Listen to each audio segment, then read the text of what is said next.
Hey guys, Pastor Greg Locke here. It's no secret that in our nation right now, we have reached an all-time epic breaking point when it comes to that of racism. One of the things I can't stand is when people say, well, you're a white pastor, so apparently you hate black people. Let me give you the skinny on what I think about black people. Let me be very plain when I say that racism is the most evil, wicked, and ungodly invention that has ever been birthed out of the belly of hell. God does not stand for racism one single bit. Acts 17 plainly says that all men on the earth are created of one blood. The gospel of Jesus Christ is a message of hope to all nations. Red and yellow, black and white, they're all precious in His sight.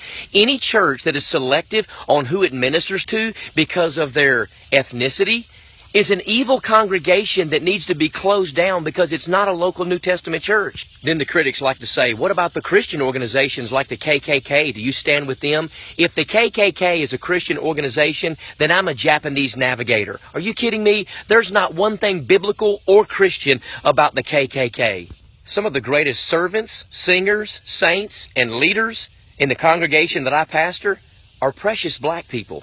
Oh yeah, I also have a personal reason that I think racism is evil and stupid. I have an adopted, non-white daughter that I love just as much as my all three white boys. So yes, we have reached a racial tipping point in the United States. Slavery was evil. There's no way around that. But listen, ladies and gentlemen, I've never owned a slave, and you've never been one. So that does not need to be a source of our contention. So here's a truth that some people don't want to hear, but it's still the truth nonetheless. The biggest race baiters in the United States of America is the liberal media, especially CNN. They want us shooting each other. They want us killing each other. They want civil unrest, ladies and gentlemen. There is no way around that fact. Let's not give in to their progressive agenda. We need to love one another. Racial reconciliation is something that we can see in this generation. A number of years ago, I was invited to a church in Alabama, and when I arrived, I found out the reason they didn't have a pastor is because they had fired him for allowing a black missionary to speak and share his ministry on a Wednesday night. I was livid. I couldn't believe it. But I was already there, so what was I to do? So I prayed and got up in the pulpit that night. I told my wife, buckle your seatbelt, and I preached on Philip reaching the Ethiopian eunuch. You could have heard a pin drop.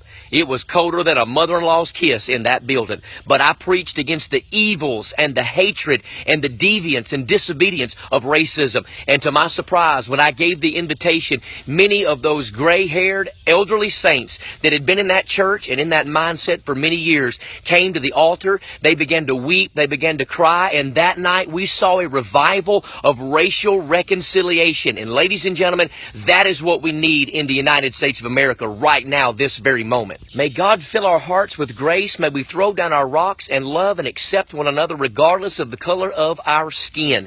If you call God Father, and if I as a Christian call God Father, it doesn't matter what color we are. That makes us brothers and sisters in the Lord. So let's get along and act like a family. So don't believe the hype. It's time black people and white people get along like real people. Share this video because we need to let this nation know we are not buying into their race-baiting foolishness.